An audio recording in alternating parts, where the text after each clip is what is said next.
Good morning, everyone. You're listening to Turtle Island News with Tracy Kennedy. We are live on Revolution Radio, Studio A. I finally got that working. Maintenance, I guess, today. Um, TurtleIslandNews.info, where you can find news articles that I may or may not get into today. Awake Radio Group. Good morning, everybody. So, I drink green tea and I meditate. I eat very healthy.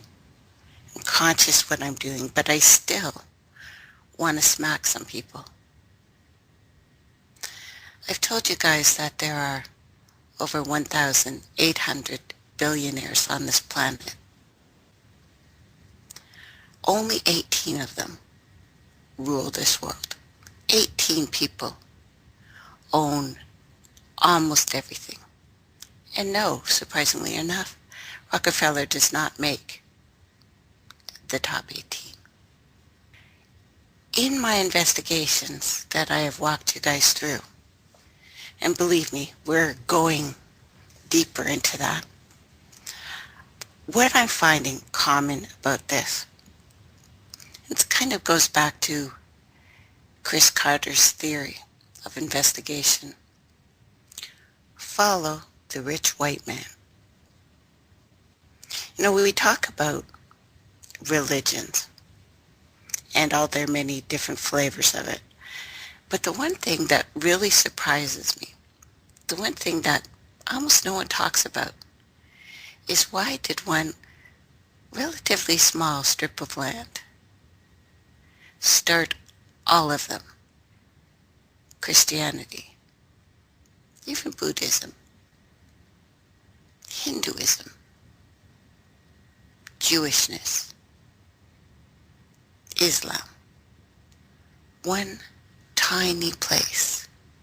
Even the alternative stuff where people are telling me about the Anunnaki and that BS, which is not translated properly. It says nothing about falling to earth. It says nothing about mining for gold. It talks about jewelry, yes.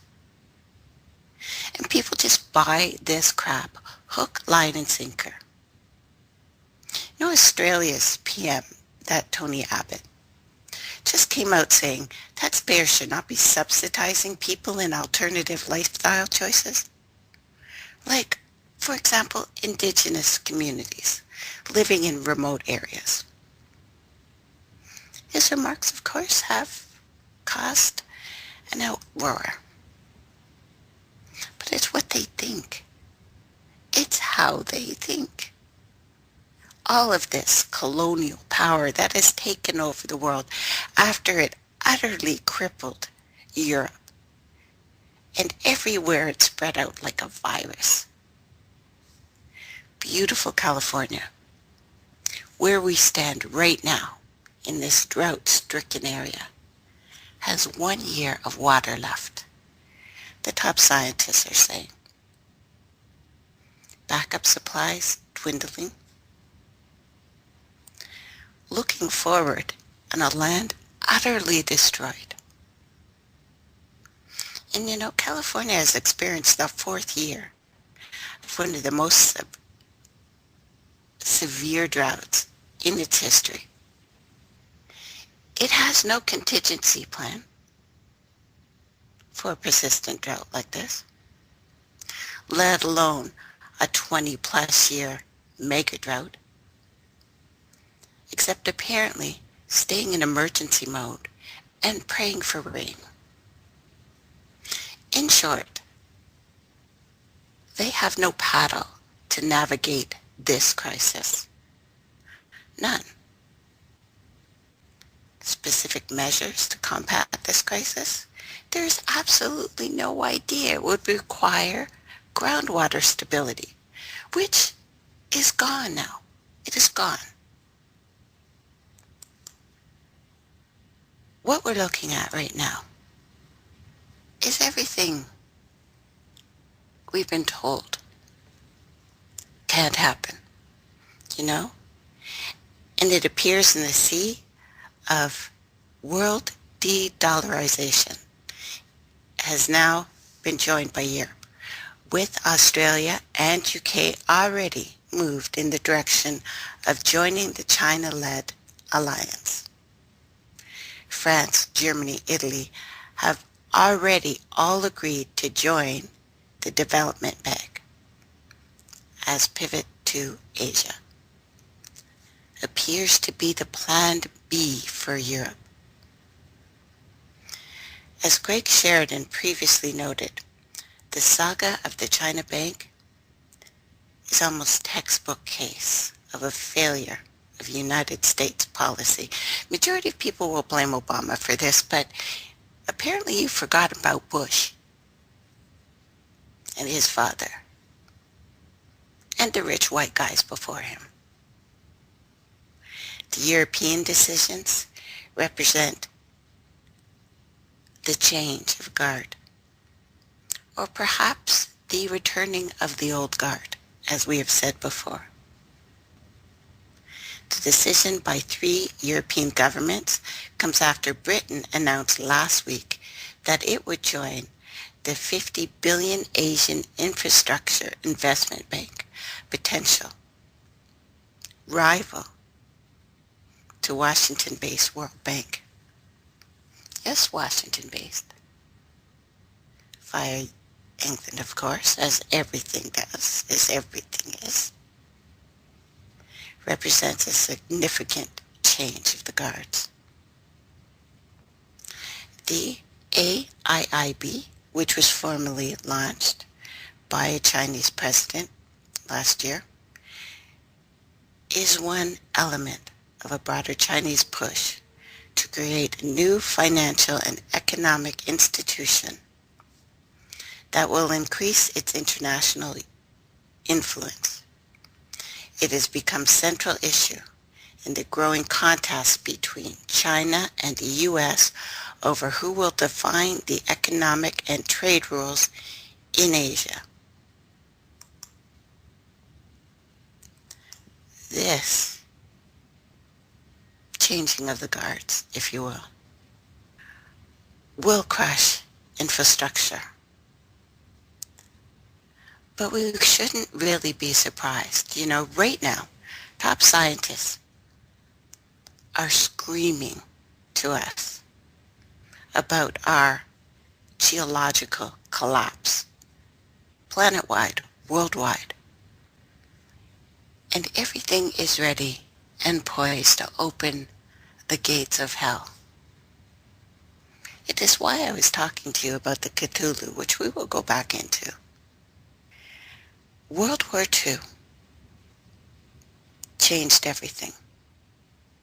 And it was not just because of bullets and tanks. It was an old school summoning that happened here on this planet. And the ideas that they put into your head, and I realize people are going to tell me, but Tracey, I have these memories. The ideas that we have been set up to believe are strangling us now. CERN, which was turned on in December, we were hearing different dates, but it needs a while to power up. As a matter of fact, they've already warned us that it may be using your cell phones and all of your wireless to help power this thing up.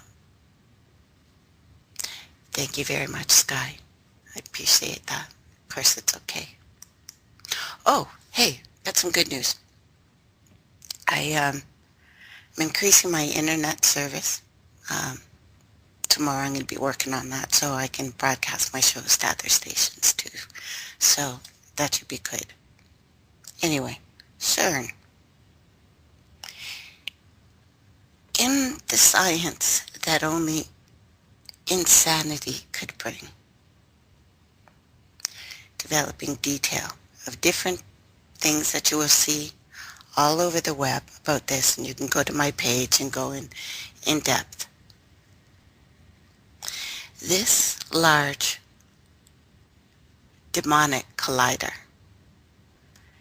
can cause, once it is put in line with the double potency this year, over 10 TeV barrier of dark matter. Theoretical. Minimal energy. Formation of a bag of strangelets and micro black holes. Creation of baby black holes that do not evaporate, either as in top quark condensations, Einstein's famous frozen stars theory, or a string of stars with higher dimensionality.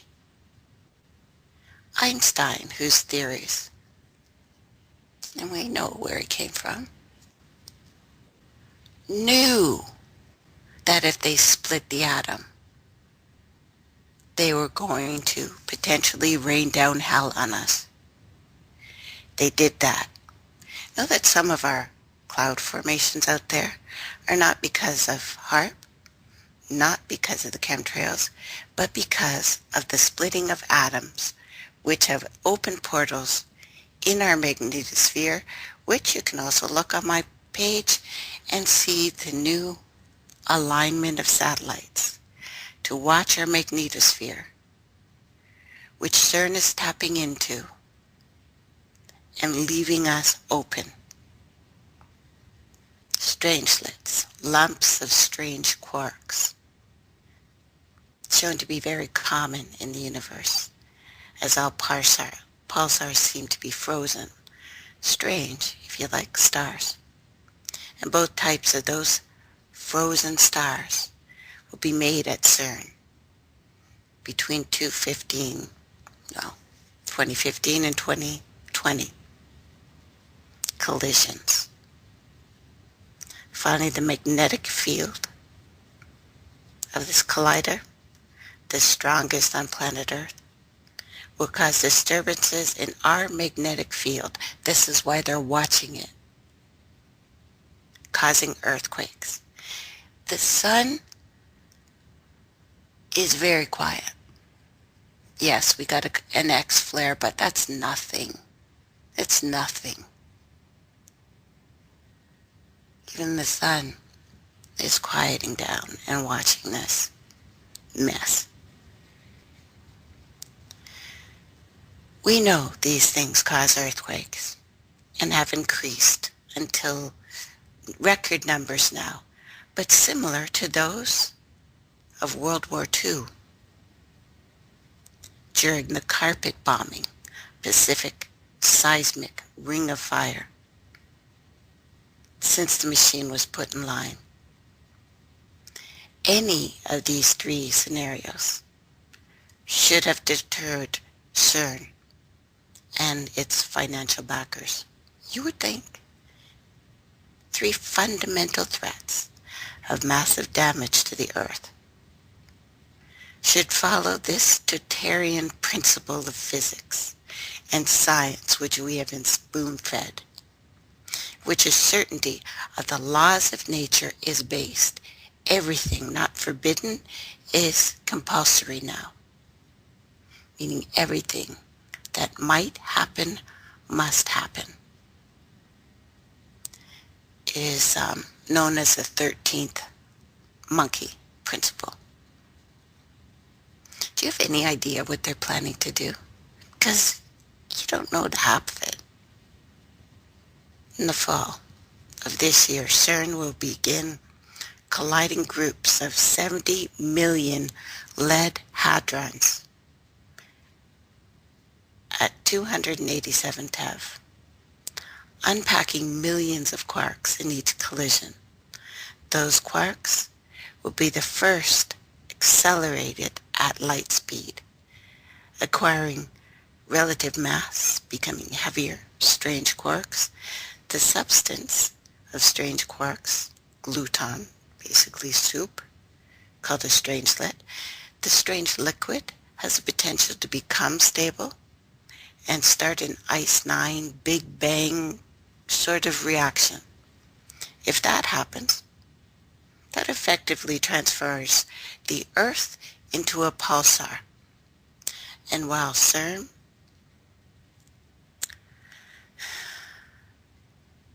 adamantly denies to the public and the press that the production of strangelets is even possible, it runs a program called Castor, which is all about strangelet object research, whose researchers affirm in their inner reports that the company will likely increase the probability of creating them. This is in accordance to the most advanced literature on the subject, but of course, hidden unless you look.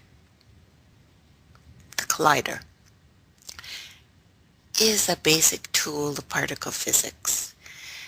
You take a stream of particles, accelerate them into really high kinetic energy levels. You slam them into a target. Depending on the experiment, all sorts of exotic things happen. Like when they used it last time and had to call the cops because people were seeing things. Most of experiments are to create these new particles predicted by theory, of course, or just to look at their behavior. It has two beams traveling in opposite directions around the 27-kilometer circle, each accelerated to 7 TeV, that is trillion electron volts of energy, traveling at 99.99999% of the speed of light, held in place by magnets. All around the ring are different experiment stations. To perform an experiment, you turn on the experimental detector and use magnets to collide the beams into each other. On the other hand, head on the detector, creating 600 million 14 TeV collisions per second. That's pretty high energy level.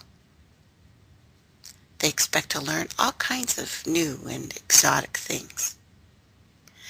Most famously, that Higgs boson particle that creates mass. But the collider's very experiments will produce the knowledge that will permanently, virtually, change science as we know it. And so within a fraction of a second, a tiny black hole will consume the collider itself, France, Switzerland, the entire Earth presumably followed shortly after by our whole solar system,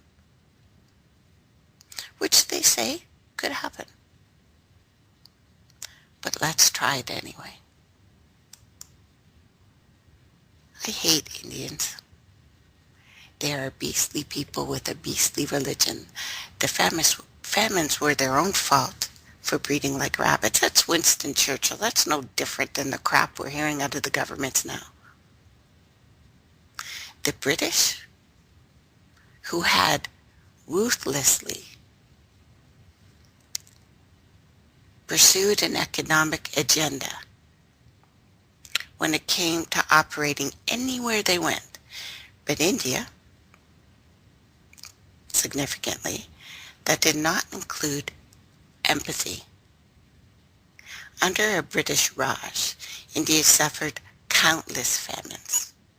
The worst hit was Bengal. The first of these, 1770, followed by other severe ones, 1783, 1866, 1873, 1892, 1897, lastly, 1943 to 44, where they were supposed to be considering, there's the war and stuff going on. But previously, when famines had hit the country, indigenous rulers were quick with useful responses to avert major disasters. After the advent of the British, the famines were a consequence, monsoonal delays, along with the exploitation of the country's national resources by the British for their own financial gain. Yet they did little to acknowledge the havoc their actions did. If anything, they were irritated at the inconveniences and taxing people who went through famines and, what it brought about. The first famine, 1770, was a ghastly brutality. First signs indicating the coming of such a famine manifested about a year before, 1769. The famine itself went until 1773. It killed approximately 10 million people. We want to look at who the monsters are? 10 million people. More than the Jews incarcerated in the Second World War, the 6 million total is meant again by a guy from United States who just published that number, but it had more to do with what was going on in Russia. It wiped out a third of the population of Bengal, this unseen world. Far deadlier than the Black Plague that terrorized Europe in the 14th century. And peasants were still required to pay tribute of 10 to 15% of their cash harvest. This ensured a comfortable treasury for the rulers and a wide net of safety for the peasants in case the weather did not hold future famines. This is how it started. But with 1765 treaty signed by the East India Company, may they rot, they took over the task of collecting those tributes. Overnight, the tributes, the British insisted on calling them tributes, and not taxes for reasons of suppressing rebellion, increased by 50%. The peasants were not even aware the money had changed hands. They paid, still believing it was going to their emperor. This is why this planet is failing. It did not come from the Jews. It did not come from the Christians. It did not come from Islam. It did not come from anywhere else but Europe. Europe did this. You want to hear slaughter? When the Irish were starving, do you know who helped them? Probably don't know this history. I'm going to tell you. I have to just pull it up. It certainly wasn't anyone from Europe, by the way. It was not the United States government. It was not the Canadian government. There's a new sculpture of 9 eagle feathers installed in Middleton,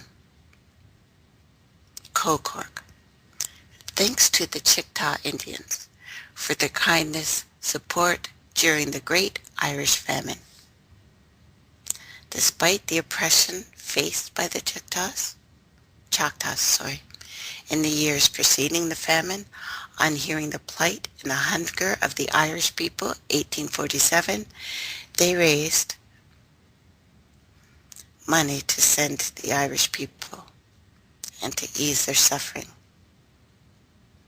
The figure is equivalent to tens of thousands of dollars in today's currency. The sculpture, consisting of 9 giant stainless steel feathers, is currently being completed by a sculptor, Alex Pentek. And speaking to the Irish Examiner, Pentek says, "I want to show courage, fragility, and humanity that they displayed. Surprising, you know, and generous. Contributors to the Irish famine relief, a group of Chickasaw people who gathered in Oklahoma March 23, 1847 to collect funds for starving Irish people. They passed money collected to a U.S. famine relief organization, but this time the money might have got there, might not have. Just 16 years prior to this collection, the Choctaws were amongst the so-called civilized tribes who were forced off their land by President Andrew Jackson, son of Irish immigrants, by the way, and forced to complete a 500-mile trek to Oklahoma that would become known as the Trail of Tears. And despite the allegiance shown by the Choctaws to General Jackson during the War of 1812, the Treaty of Dancing Rabbit Creek signed September 27, 1830, resulted in the Choctaws signing away the remainder of their traditional lands in Alabama, Mississippi, Florida, and an undertaking of a forced march. Over half of the 21,000 Choctaws forced on this march died. The winter the Choctaws spent on the Trail of Tears was one of the coldest on record, and even those who survived the journey to Oklahoma faced further hardships, including new communities and trying to make new homes and schools and churches, which they already had. To see the members of your family drop by the side of the road, to be powerless to stop it, to change the course of history. This is where we are right now. And the longer we walk this spiritual path in this life, the more we encounter this concept that a good many of us volunteered to be here at this time, to maybe even assist. It's an appealing idea on a couple of levels, I think. But mostly, I think, because it speaks to that part in us that desires to be part of something better, bigger than ourselves. If we keep our ego out of the equation, this can be a great way to focus your spiritual energies, if you will, or at the very least, to help define it. We knew before we came to this place that it would be hard, that we'd get an unending opposition and apathy from the masses. We knew this would be an uphill battle with setbacks and disappointments. We even knew about the mandatory memory wipe. For some reason, we came back and said, yes, it's important to be here. The universal catalyst for these migrating souls is the vision of some golden age when peace would guide the planet and love would steer the stars. Remember that from Aquarius? We thought we were here to witness and to help usher an age of peace and harmony. No matter how much resistance we got from authority, that vision of a golden age kept us strong, fighting the good fight. All that seems like 1,000,000 years ago to me now. All that was before Fukushima. It's a whole other thing now. And it's forever. We're going to need a couple of new era designations to go along with BC and AD and BCE. Because now, time can be either Well, before Fukushima or after? The world before Fukushima was starting to shake off the need for greed and oppression, so prevalent in this previous era of Pisces. Like a bear rising from hibernation, humanity was walking and waking up from the Kali Yuga, hungry for something new, which nourishes the soul over the ego. In the world after this, all our hopes and dreams have been swept off the table, along with every future where humanity flourishes and thrives. It is over. We still may be allowed the what happy thoughts maybe, of having some small, short-range dreams here and there. But for all intents and purposes, the future has been cast for you. Not in stone this time, but in plutonium and uranium. This might be expected. This is really messing with our heads on many levels. Although the first choice of many is some form of denial, which affords the luxury of getting through the day on some fundamental, useful level. And you can bet the subconscious mind is chewing some things over right now, with all the filters off. Turns out radiation is our kryptonite. When exposed to masses of doses, the spirit becomes paralyzed, unable to act or dream because the conscious mind knows that there will be no cavalry coming. They will not be charging over the hill to save the day. There will be no fix for this.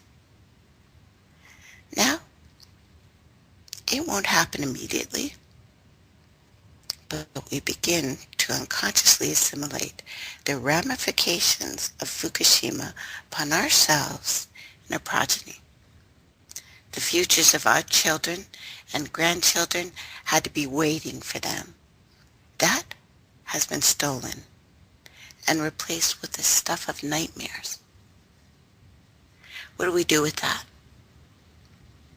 How do we just fold that into our master plan and explain it to the kids? Perhaps the worst part, I think, is point blank execution of hope. As long as people have some hope, no matter how slight, they soldier on towards some magical someday when everything will just work out. When you take away the last spark of hope, despair creeps in, and poison any kind of thought process. A sense of futility starts to hold. As the scope of Fukushima disaster sinks into your cognitive process, invisible death of radiation, fallout, eroding our thoughts and emotions long before it actually enters your body. On top of all the other present-day horrors assaulting your soul, eroding your hope for a bright future, Fukushima is the last straw that has broken the camel's back and set off a trigger of reactions all over the planet, causing planes to fall from the sky and fires to break out and people to just lose their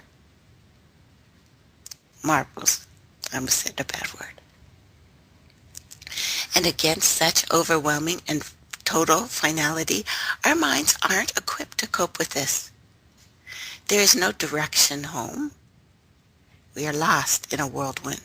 History cannot provide you with answers or salvation because we're beyond history now.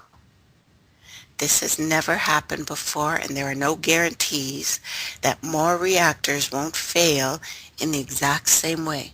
In other words, don't look for it to ever get better, because it could still get much, much worse. This is the stuff of our subconscious minds. This is what you're chewing over. And it has given most of us a case of the Fukushima blues as we strive to cope with something of this unholy magnitude. This is what has been brought to us. This is your great science. This is your few hands of beads. I guess we must guard against feelings of futility and hopelessness, even though they may be formidable monsters.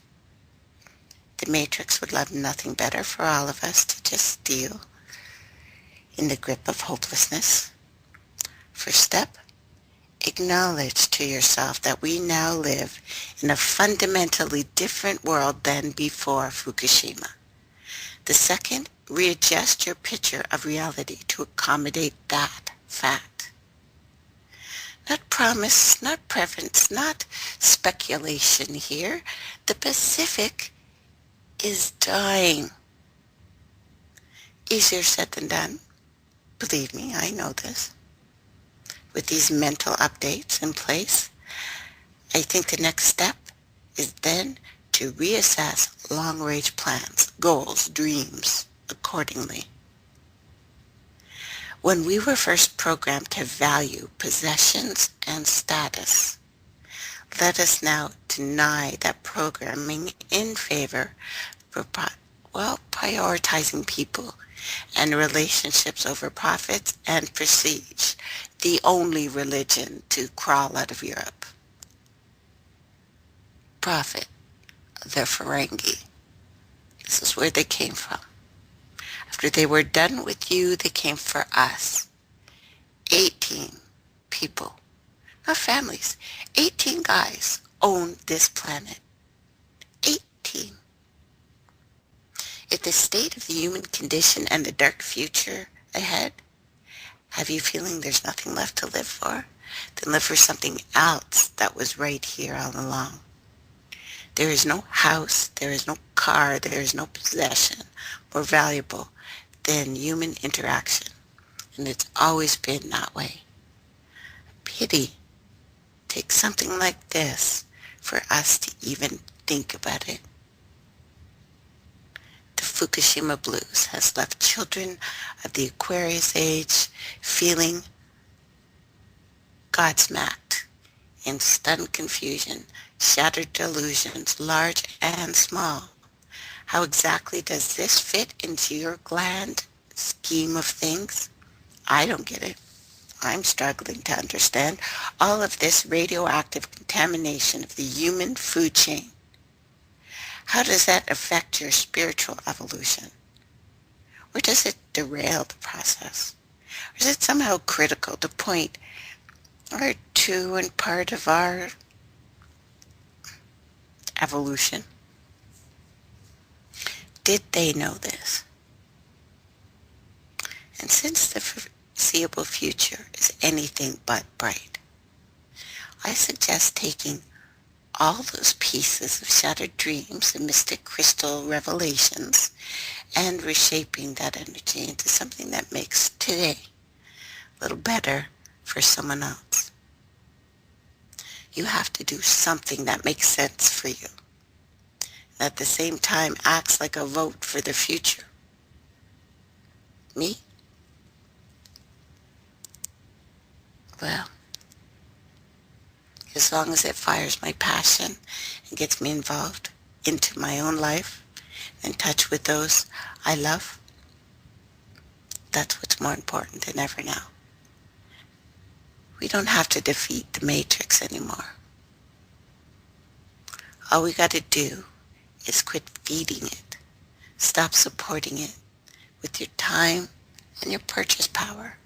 If you keep helping to prop up this dying structure, it'll just fall on you when it crumbles. And it is crumbling. You don't have to wait for this.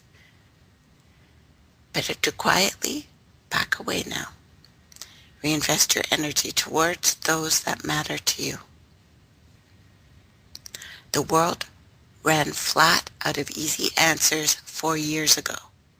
Everything from here onward gets way more complicated, even on the good days.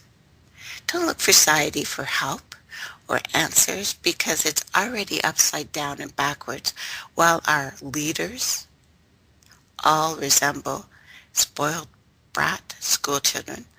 Our cops have become elite military units fighting a hologram war on terrorism, which was started in United States and Britain.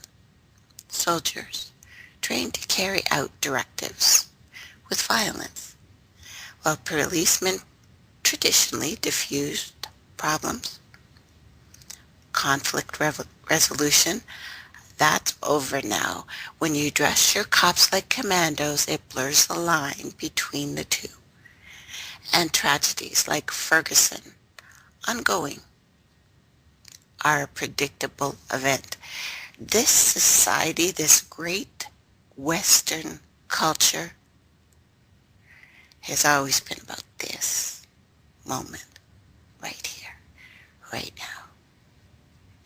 And when not stilling their voice of protest with tear gas or gunning down urban youth with those militarized police, are also quite handy when it comes to keeping private prisons filled to capacity.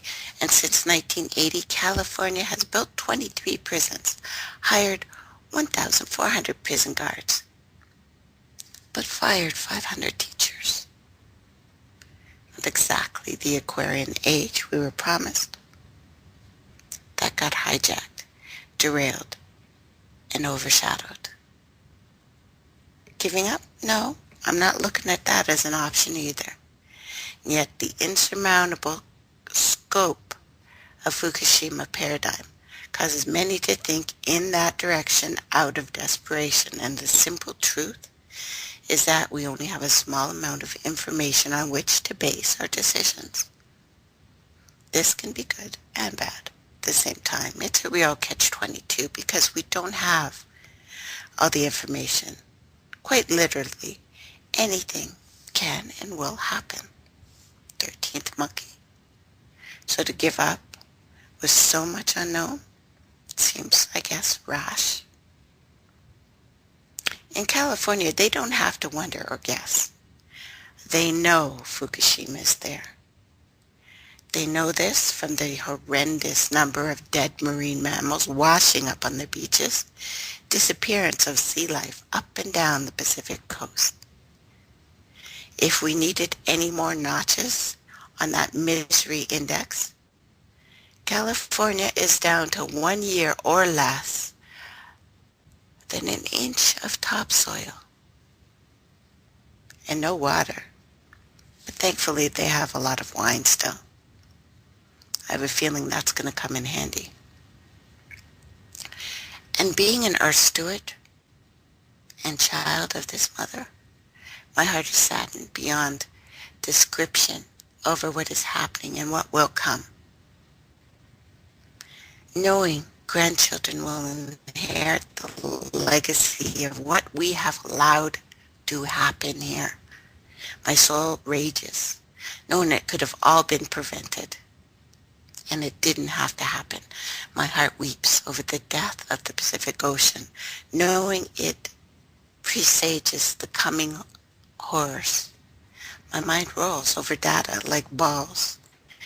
A lotto machine, but alas, there is no winning combination in this game of chance. Nothing we know or have ever learned can help us out of this freefall nightmare facing humanity. And that's just what it feels like, you know. One of those nightmares where you're falling and falling and falling and you will never hit the ground. The horror seeps in.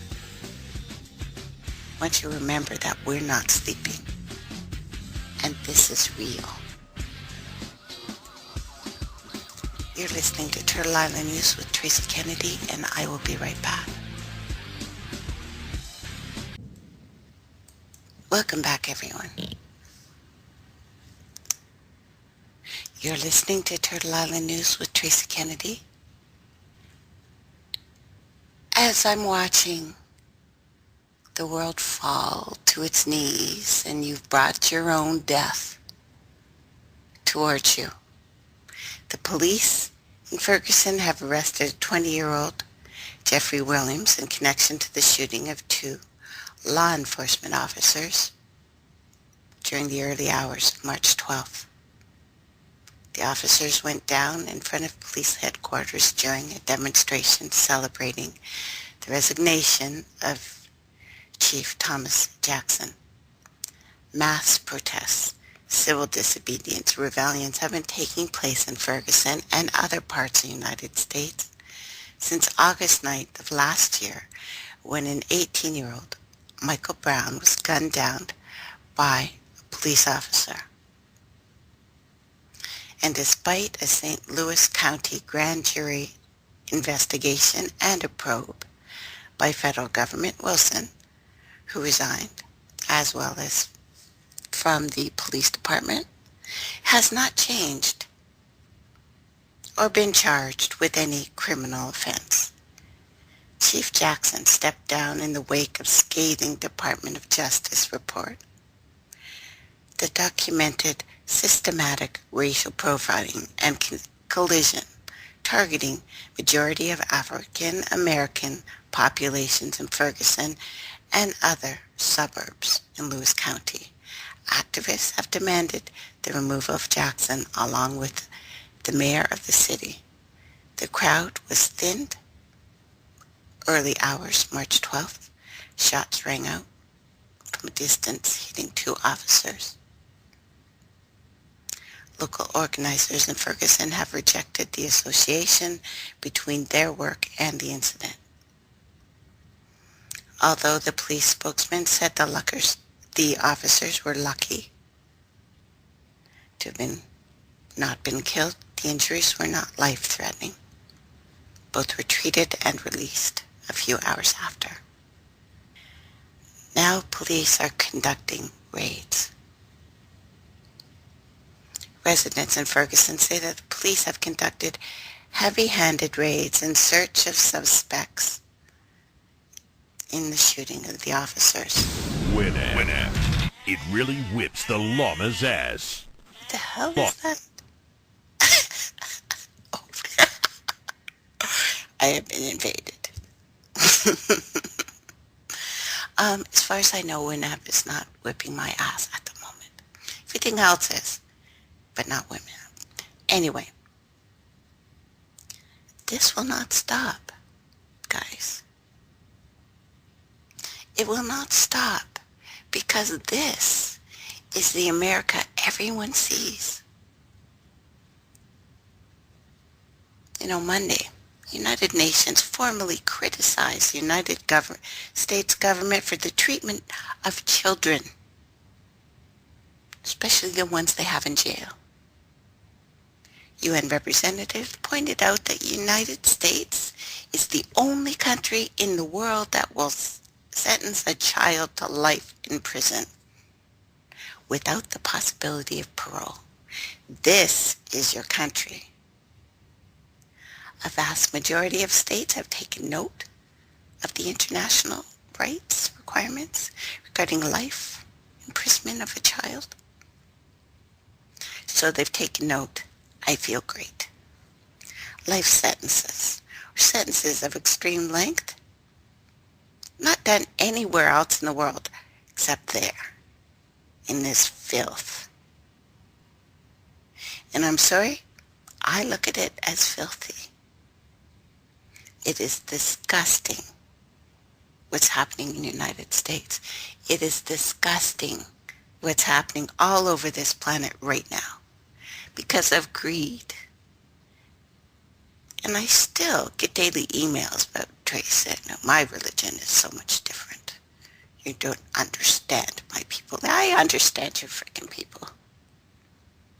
I understand that you've been fed a line of bull and you are listening to it still. And I know I can't stop that. So I am going to do my best in killing all of your gods. Killing them in front of your eyes. So buckle up. This is about to get bloody. Shambhala and Agartha. A poem published 1889. English author original member of Rhodes Round Table, Rudyard Kipling. He wrote The White Man's Burden and declared, "Oh, east is east and west is west, and never the twain shall meet." The context of his expression was the Great Game, also known as the Tournament of Shadows in Russia. The Great Game refers to strategic rivalry and conflict for supremacy. Central Asia at the time, between the British Empire and the Russian Empire, 18th century. Classic Great Game period. Generally regarded as running from the Russo-Persian Treaty 1813 to Anglo-Russian Convention 1907, the term was introduced into the mainstream consciousness by Kipling in his novel Kim, 1901, about an orphan boy who left his Masonic father, who eventually works for the Secret Service in India. Central Asia is not only the legendary home of the lost tribes of Israel, but also purported location of the mystery city of Shambhala. Pervades modern occult myth. Not to say that rival empires battled for control of Shibboleth, but rather the occult myth seems to have been nurtured to serve imperial ambitions. Shambhala, also a legendary home of the Aryan race, are said to have used in constructing the myth of the Western civilization. While normally associated with Nazis, the notion of an Aryan race was created from racist tendencies of the late 18th and 19th centuries, particularly amongst German romantics. The theory is closely associated with pre-Adamite hypothesis of Isaac Lapierre, as well as British imperialism, Israelism, which they started, by the way. And that's why there's only Europeans in there now. Anyway, the theory was further influenced by the notion first proposed by Emanuel Swedenborg, popularized by Scottish Rite Mason Chevalier Ramsay, of the Hindu Tantra as an expression of Asian Kabbalah. But they're all related, all Kabbals. Anyway, which provided the opportunity to propose an origin of an occult tradition in people other than Jews, or who were a little less dark, to identify them as the purported ancestors of all the Europeans. And I got news for you little butts. You're related to Africans. Anyway, these ideas influenced the emerging European scholarship of the 18th century to seek an account of human history distinct from that of the Jews and to locate the origin of civilization not in the Middle East but Asia, to combine their theories with popular occult legend of Atlantis mentioned by Plato. Although the occult tradition is founded in the Kabbalah developed in Babylon in the 16th century BC, European occultists relied on legendary account of its origins, borrowing and out-and-out cherry-picking the story of the book of Genesis in the Bible. When man began to multiply on the face of the land, and the daughters were born to them, the sons of God saw that the daughters of men were attractive, and they took as wives any they chose. Then the Lord, my spirit, shall not abide in man forever, for he is flesh. His days shall be 120 years. The Nephilim were on the earth in those days, and also afterwards, when the sons of God came into the daughters of men, they bore children to them. These were the mighty men of old, the men of renown, Anakim. Occultists who followed a made-up doctrine, later called Luciferian, and therefore equated the creation of the Aryan race with the Anakim. And that's where we get Anakin from, by the way. The offspring of the so-called Nephilim, or the sons of God and human beings. Although Christians have struggled to interpret this passage, usually referring to them as giants, according to the Book of Enoch, written between the 4th and 5th century BC, these sons of God were the devil, his fallen angels expelled from heaven into breeding with female descendants of Cain, to whom they taught magic and so corrupted the earth, determined to destroy them by the flood. However, European occultists, following a Gnostic interpretation, the devil is the true God, and the forbidden knowledge he and his fallen angels imparted to early humanity was the Kabbalah. Thus, borrowing from the story of Noah, it is suggested that the Aryans were a race of semi-divine beings, offsprings of the sons of God, and, having survived the sinking of Atlantis, landed in the mountains of Asia, where they spread, bringing with them ancient wisdom everywhere they went. Oh good, we're saved. It's a white guy. For example, 1779, Jean Bailey, prominent occultist, member of Masonic Lodge, Neuf Sayurs in Paris, and his Histoire de Astralique Ancient, concluded Atlantis was in the Atlantic Ocean, which in ancient times had a warm climate. Subsequent cooling made Atlanteans migrate south to Mongolia. Later, this race of giants dwelt in the Caucasus Mountains, laid the foundations for all ancient civilizations of Asia. 1803, Bourret de Saint-Vincent published his essay La Fortune de Atlantique, I think, something like that. I wrote these notes hastily because I was pissed, in which he set forth the conventional Atlantis story, the one that you've heard. He assumed Atlantis was the original home of civilization. Subjected to a cataclysm, its inhabitants were forced to conquer the known world in search of new territories, because that's what your people do. In 1805, Francis Wilford advanced a hypothesis according to which, in order to account for the occult teachings of Celtic Druids in the British Isles, must have been a remnant of Atlantic continent, another one, where the events of the Old Testament actually took place, with just, of course,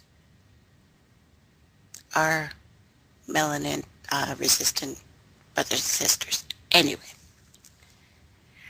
no, if you're listening to me, you are not one of those people. This was never made for you.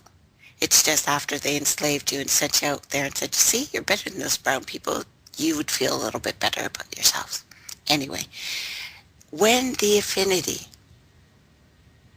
was discovered between Sanskrit, an ancient language of India, the languages of Greece and German, and all European languages, they said there must be one signal, common ancestor, called Indo-European. The term Aryan was later borrowed by European scholars from an ancient author, Herodotus, who referred to the Persians and the Mendes as Aryan from the Persian word which meant Iranian.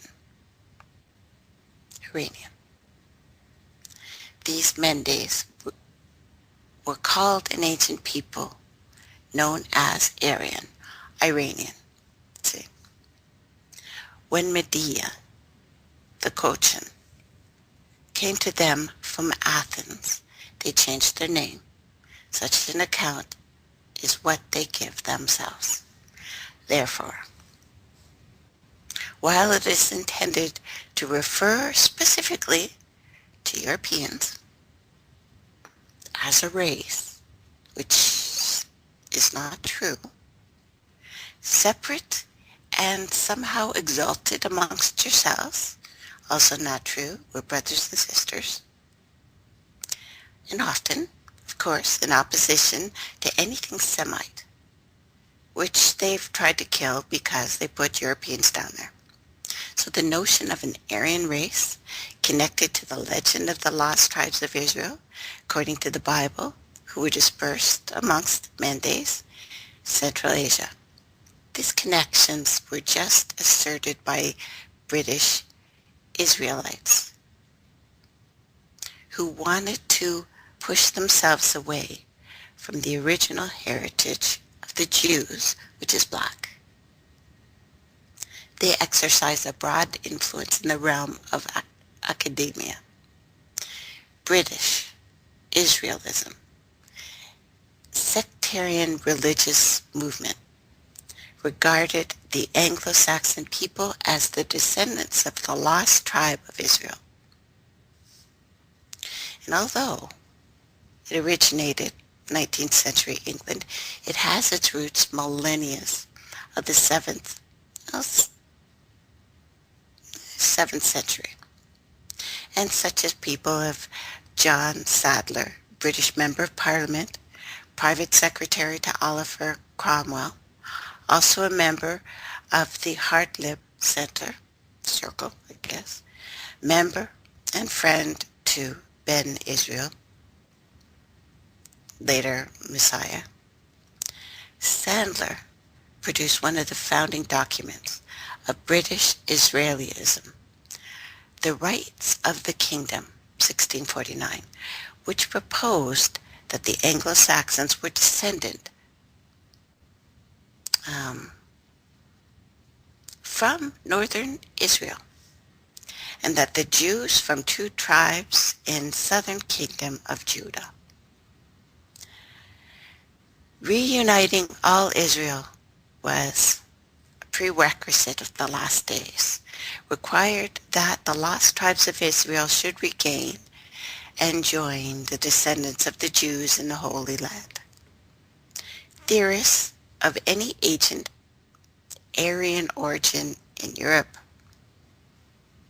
there was approximate location of the Scythians, again in the Caucasus Mountains. So the Sith Lords, that was so cool, try. Anyway, they're purportedly located as such a sudden emergence from space, or Sechi, or Isaac's sons, or sons of Isaac, the Saxons, were purportedly descendant from these Scythians, first appear at Europe, 7th century BC, when they crossed the river out of Asia. This is where you're getting it from. Another lie, in the term Aryan, from there, and the Moroccan-born rabbis who are, again, Kabbalists, tried to push that as well. But Aryan gave a widespread usage and justifying connecting a Vedic word, the Ari, with the German word Ehre, or honor. I'm not saying it right. It's supposed to be a result of a mingling of a new people that formed itself in northern India, and then that people motivated by some higher impulse than the spur of necessity. This created a new lord with a marked blood sign flung to the ends of the earth. Indian origin later became Aryan origin, that later became German, light-skinned, pale. In the history of the German language, Jacob Grimm claimed, all the people of Europe, and to begin with, those who originally related and gained supremacy of the coast of many wanderings and dangers, were a different tribe, one of the lost tribes. This is one of the brothers Grimm, Cinderella, Snow White, Sleeping Beauty, Hansel and Gretel, which I will read to you one day in its original text. These stories coming after a devastating years of devastating weather in Europe, where people were eating their own children and sometimes leaving them out in the woods to be killed because they had no food. But the nice, happy tales. And we are the chosen people theme, which, people seem to fall for everywhere, all the time. If you think you're special, you can do horrific things, and it's justified. So this caught on with the people who are already devastated by their kings and their gods and all this crap. These ideas really caught up in the rest of Europe. In his History of Rome, Jules Michelet, French nationalist historian, interested in the cult, wrote a classic, Satanism and Magic. He stated, follow the migrations of mankind from east to west, along the sun's course, along the track of the world's magnetic currents. Observe a long voyage from Asia to Europe, from India to France, and starting point in India, birthplace of all races and religions, the womb of the world, which is not true. The chief propagandist of this Aryan myth, once again in France. Other philosophers and historians and scholars of religion and leaders of schools and critical philosophies, and usually Freemasons, began teaching and training for the priesthood, eventually left Catholic Church after reading Faust. So another Illuminati member, Goth. Now according to Renan, we salute the sacred summits where the great races who carried the future of humanity in their hearts contemplated infinity for the first time, introduced two categories which changed the face of the world of morality and reason when the Aryan race, after thousands of years of striving, shall become masters of the planet. Their first duty will be to explore. No place in the world will be left untouched. Many began to believe that race created culture, arguing that distinctions between what they called three races at the time, black, white, yellow, were naturally barriers, that race mixing breaks the barriers, leads to chaos. Same crap I still hear on supposedly alternative media. Many believed that the white race was somehow, and still do, superior to every other race. In creation of civilized culture and maintaining ordered government, really, because that's not really working out for you or us. Many believe European civilization represented the best of what remained of all ancient cultures and held the most superior attitudes and attributes capable for continued survival. This primary thesis in regards to this theory was that Europeans civilized It flowered ancient Greece to Rome and the Germanic contemporary that sprang forth, corresponding to ancient Indo-European culture then known as Aryan. And although England was not fond of the notion of any ancestral relationship with its colonial subjects in India, hence the starvation and brutalization of everywhere they've touched, the Aryan myth was incredibly popular, still is, largely due to the efforts of German Orientalists and language scholars who tweaked their stuff a little bit here and there to fit. But this led to something magnificent, to all of the New Age beliefs of today, to all of your little Anunnaki scurrying in your head. The occultist Helena Blavatsky would formulate the more outlandish theories that would become the basis of the occult version of the Aryan myth, which later was adopted by the Nazis and went to Sitchin and all of the other X-Men, like that guy with the mushrooms. I always forget his name. You know, the guy who was talking to mushrooms. I'll remember it later. Anyway, this Russian mystic, Blavatsky, is considered the godmother of the 20th century New Age movement.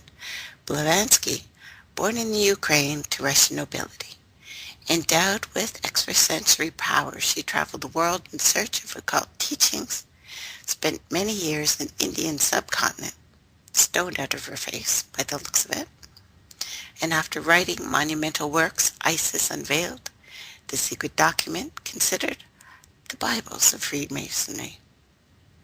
The Theosophical Society, formed 1875, to spread her teachings worldwide, to seep into your brain and your collective unconsciousness. Circular, inspired by the founding fathers of Theosophy Society, stated their goal was to oppose the materialism of science and every form of dogmatic theology, especially Christian, which the chiefs of society regarded as particularly pernicious. I can't even say it, you know that word, society, gained popularity. Albert Pike, member for a short time. Poet Yeats, artist Kandinsky, Sir Arthur Conan Doyle, inventor Thomas Edison, all devoted members. However, in his 1885 report, the Society for Psychical Research, which actually existed, Richard Hodgson concluded Blavatsky was a fraud, and it is common with leading occultists. Hodgson reported Blavatsky was a spy, having reportedly worked for the Russian Okara at the time. Blavatsky was a member of the Cabroni, referring to the role of secret societies and occult organizations behind almost all political upheavals leading up to her time, beginning with the French Revolution, which she said was predicted by Saint Germain. Blavatsky adds all of these, then denigrated children of the Chaldean occultism, including numerous societies. Freemasons, only one of them present in this century has any true meaning. Carbonari. Now many spiritual circles, revolutionary milieu, I guess, of the time, around 1856. All were with this small secret group that almost no one heard of. This young Europe, they called themselves. Blavatsky volunteered with the forces of Garibaldi in the Battle of Menentia,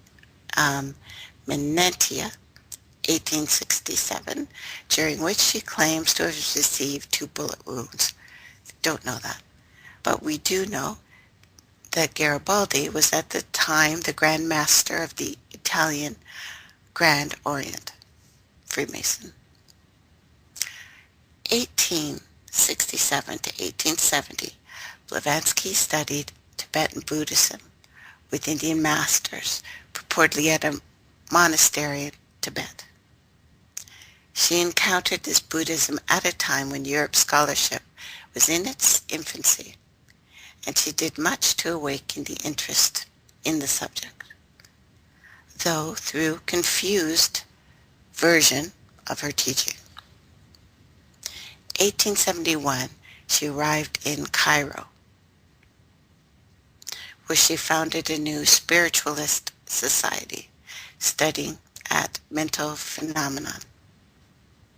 However, the society became a locus of a financial scandal when it just broke up. After leaving Cairo, she went to Odessa, through Syria, Palestine, Constantinople, lived for 9 months. She moved to Odessa, from Odessa to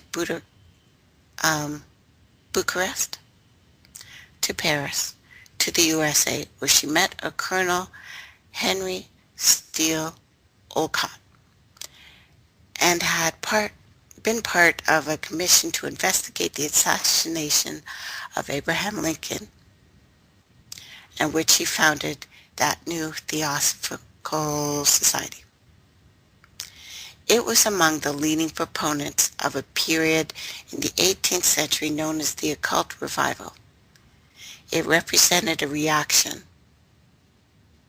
to religious trends at the time, an attempt to reaffirm spiritual aspects of the universe, although Aryan in nature, but not Iranian.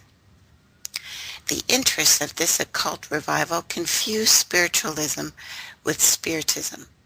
Foundations of all of these practices of the occult revival were mostly, and I'm trying to say it nicely, imagine speaking with spirits and people just listening one way or another to the little voices in their heads. But people like Mesmer, that we've talked about before, was working with her as well. Heavily influenced Blavatsky. It could go either way. German Freemasons, of course, and physicians. Mesmer became popular for artificially inducing trance-like states where the subjects tend to report time travel, spirit contacts, and an interest in astronomy. Mesmer theorized that there was a natural energetic transference that occurred between all things. He called it animal magnetism. And this became our new word, mesmerize. I know we've gone over this stuff. I just want to go into it more depth. So this became the rituals of high magic. Now, this craze for spiritualism is said to have begun with mysterious rappings of spirits, recorded by the Fox family in their home, Havensville, New York. Attended international, it got international attention and ignited widespread interest in channeling. Seances became vogue in Europe. There would be no seances, there would be no channeling if it wasn't for Blavatsky and her folks, who thought it was a great idea to call someone you don't know and ask for their opinion. Now, round tables spun energies from spirits and later became a talking board. Baskets were attached to an object, and then later, Ouija boards. That's what it was made. It's not ancient from anywhere. From about the 1800s, made by a guy who had nothing to do with these ancient arts. It was new. Now the fad was brought to England by a Mrs. Hayden, whose seances were attended by many people, former occult revival, French occultists, English occultists, all of these things. It is their ideas that started everything New Age. And behind the veil of these mystical allegories, of ancient documents that they never saw, behind the darkness and strange ordeals of all the initiations, under the seal of some sacred writing, had nothing to do with anything Assyrian or Egyptian or the Vedas. It was a man called Levi who created a popular representation of the Baphomet, the idol worshipped by the Templars, which he described as a Sabbatic goat, depicted as a winged androgynous figure with parts of male and female, but with the head of a goat and a torch on its head between its horns. The same idol was attributed to the Ansi tribe, who apparently, well, later anyway, they were claimed to have started witchcraft in Europe. I don't know. In a book called The Doctrine and Ritual of High Magic. It would influence every occultist that followed, like Navras, like Victor Hugo.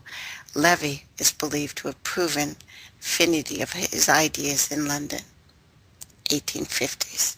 And all of this stuff that he made up, yes, he's a good author. They all have wonderful imaginations, but this had nothing to do with ancient anything. Now, one of the members of a leading Oxford movement, along with Benjamin Disraeli, founder of the Order of Zion, and Lord Palmerston of the Palladian Rite, also a friend of Levi, Charles Dickens, King Louis Philippe. They penned the Rosicrucian and Marxist-themed novel, Scenari, or The Coming Race, and later changed to Vril, The Power of the Coming Race, which contributed to the birth of science fiction genre, highly influenced in occult circles later on racial theories of the Nazis. So as far as esotericism in Victorian Britain is concerned, there's a much more important literary work than the Zenoni. Now, Bulwer Lytton was the great patron, Society Rosicrucian of Anglia, made-up word, though publicly disavowed any association with the order, claiming that unlike various pretenders of his time, he possessed a cipher, a sign of the initiate, and declared that the Rosicrucian Brotherhood existed. What he was referring to was the Asiatic Brethren, many of whom became initiates of a Jewish Masonic lodge, which they had, and it was in Germany, the Nasket Dawn.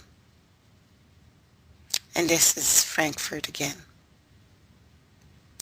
Now, according to these guys, the occult revival only could begin with the formation of a very small group, recognized by their use of the swastika, which was identified with the Red Cross of the Rosicrucians. The group started 1844.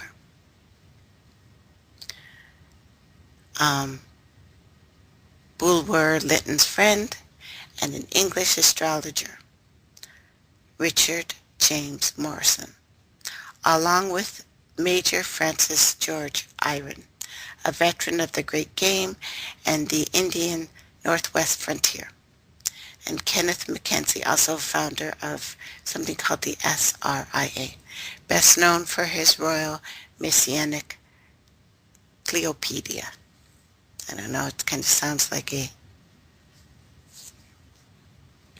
nasty disease. Anyway, this group conducting seances got together and wrote more books, channeled knowledge, never read from anything ancient, but channeled it from otherworldly sources.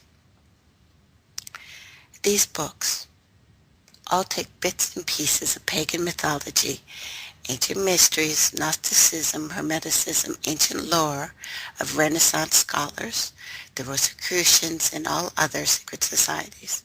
Amongst these, though, Blavatsky discerned the unique source of inspiration, the occult lore of ancient Egypt. Therefore,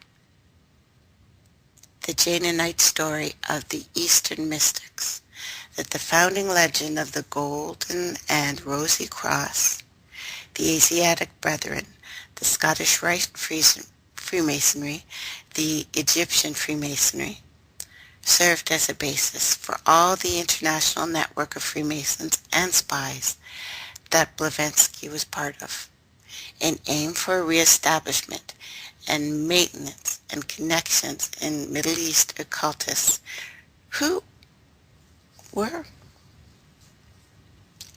chosen.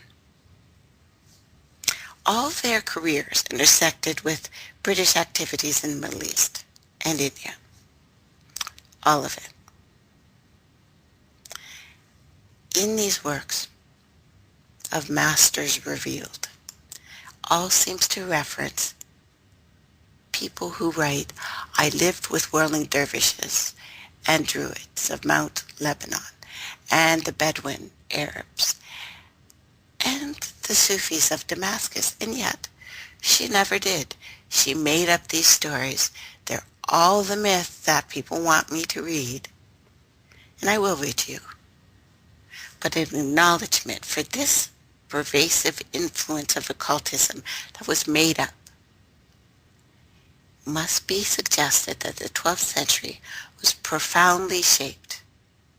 Well, the 20th century, really, all of the stuff we hear, the ideas of Crowley, regarded as the most prominent occultist of the century. His ideas, as those leading occultists of this occult revival, track back to perhaps some Hermetic Brotherhood of Luxor, but surprisingly had no real Arabs or Egyptians in it.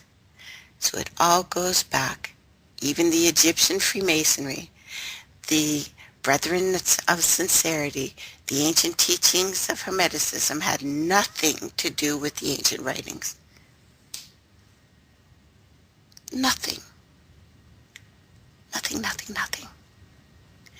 And all had to do with racism.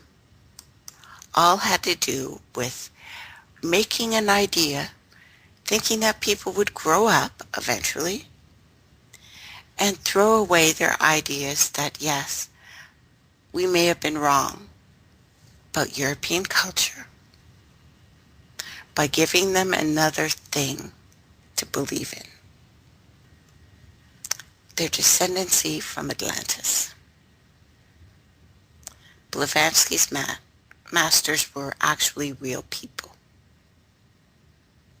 Although there's no direct evidence of Blavatsky working with the Afghanis, which kind of looks like she did, Johnson had shown circumstances that Blavatsky was around in India around the time when some of these things, especially the slaughtering of the Indian people, happened. She was another spy. And when we finally make it all the way to the 60s revival, I will show you exactly how she had to do with all of these things. Now, the slaughterers in North Africa and France at the time translated the ancient doctrine of sex magic through Hindu and Buddhism, the traditions of Tantra. You know, with the Buddhists, there's at least 40,000 different sects of them. Probably started in Kemet or somewhere in Aldebaran, South Africa.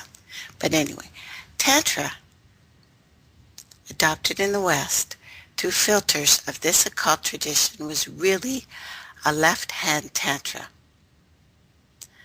It's called Vamashara and referred to as Neo-Tantra because it is not Tantra.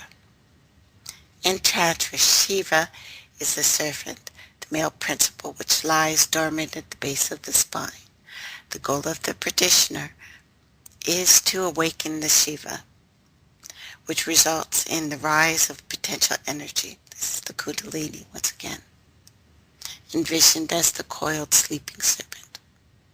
While the Kundalini serpent rises through the system of chakras, combines in a union with the final and seventh chakra, the 1,000-petaled lotus. So, the aspirant becomes engrossed in deep meditation and infinite bliss. Infinite, I guess. Noted by many. Even in the Kabbalah. Still there. It's just called Kether. That infinite bliss, this top point of the Sephiroth, Kabbalist tree of life. So the same thing. Rest at the head of the tree represents pure consciousness, union of God. They are the same because they come from the same part of Africa. These are the same religions.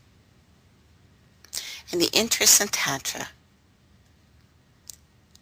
as a representative of the wisdom of the East, sparked Blavatsky and her followers to make a new religion that we are still hearing of today, and it's the reason for all the channelers and the people peddling crap to you daily. Blavatsky became inspired to see the East rather than Egypt, borrowing notions that their origin in the Scottish Rite myth of Oriental Kabbalah or Asiatic pre-Kabbalah was first propagated by other writers, Chevalier, Ramsay. Blavatsky elaborated, and all of the bourgeoising race theories linking Aryans to so-called wisdom of the East as the progenitors of, as the reason why the East has culture. Not true. Not true. Blavatsky's enlightenment and the enlightenment of the occultists and the enlightenment of the people peddling this crap to you was not the enlightenment teachings of Buddha or Krishna or Muhammad, who were neither Buddhist, Christian, or Islamic. They were magical, occult teachings found in very eclectic band of Buddhism in Tibet. Tibetan Buddhism, which there are many different kinds, of course, is just a body of religious document. Characteristics of Tibet and Mongolia and Tuva and Bhutan and, certain regions of Himalayas, including northern Nepal and India.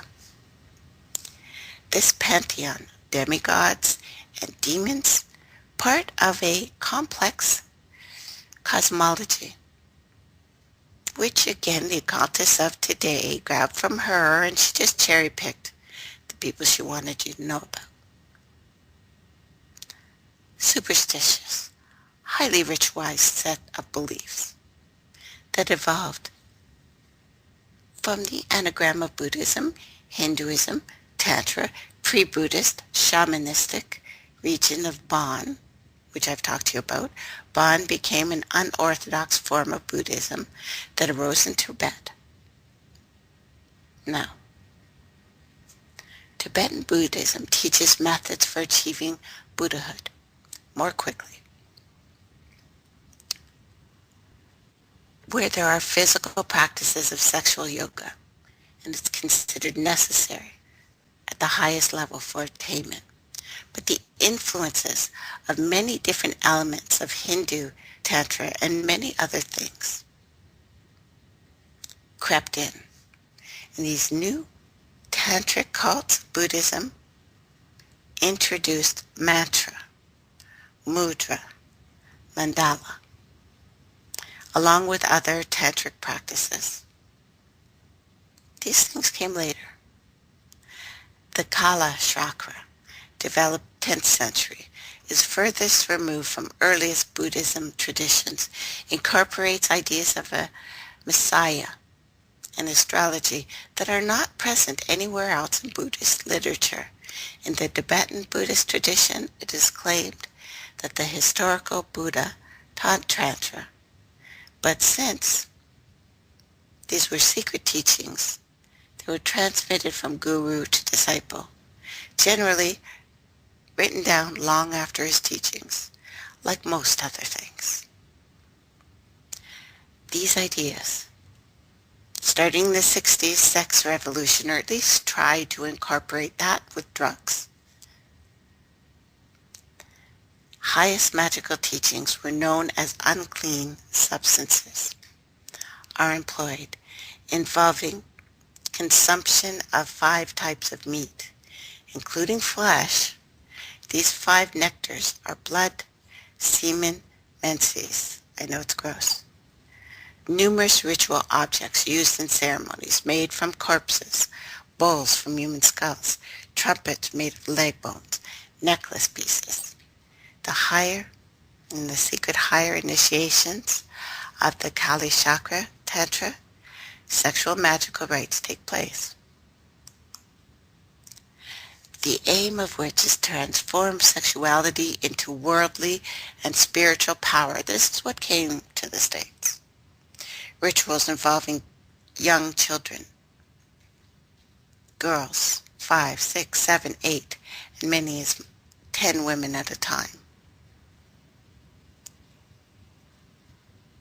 Now, despite any reputation being associated with Buddhism, fostered by the New Age movement, this Tantra is anything but pacifist. In Sanskrit, the word Kala means time, death, and can also mean destruction. Kali Chakra is therefore the name of the supreme Tibetan time god. This is Saturn. Can also mean the wheel of destruction. This is why Kali and Shiva are outside of CERN. This is what they've brought to you. The text prophecies, well, they promote bloody, religious configurations for domination. They do. This is what they've taught you. This is what you've let slip into your mind. This Kali Chakra describes them as a family of demonic saints. Adam, Enoch, Abraham, Moses, Jesus, the white-clad one, the Mani, Muhammad, Mathani, or the Mahdi.